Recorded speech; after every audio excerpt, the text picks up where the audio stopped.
लगभग 320 से 550 ईस्वी तक भारतीय उपमहाद्वीप के अधिकांश हिस्से पर शासन करने वाले गुप्त साम्राज्य को व्यापक रूप से प्राचीन भारत का स्वर्ण युग माना जाता है।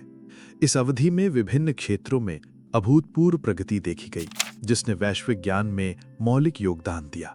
चंद्रगुप्त प्रथम, समुद्रगुप्त और चंद्रगुप्त द्वितीय जैसे शक्तिशाली शासकों के तहत साम्राज्य ने उल्लेखनीय राजनीतिक स्थिरता और आर्थिक समृद्धि का आनंद लिया, जिससे बौद्धिक और कलात्मक विकास के लिए अनुकूल वातावरण बना। गणित के क्षेत्र में इस युग ने दुनिया को शून्य की अवधारणा, दशमलव प्रणाली और बीज गणित तथा त्रिकोणमिति में महत्वपूर्ण प्रगति दी, जिसमें आर्यभट्ट के कार्यों का विशेष उल्लेख है। खगोल विज्ञान में उल्लेखनीय प्रगति देखी गई, जिसमें पृथ्वी की परिधि की सटीक गणना और ग्रहों की गति की समझ शामिल थी।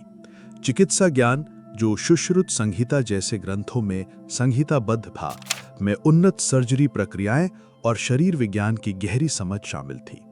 गुप्त काल में कालिदास जैसे साहित्य के दिग्गजों का भी उदय हुआ, जिनके संस्कृत नाटक और कविताएं विश्व स्तर पर प्रशंसित हैं।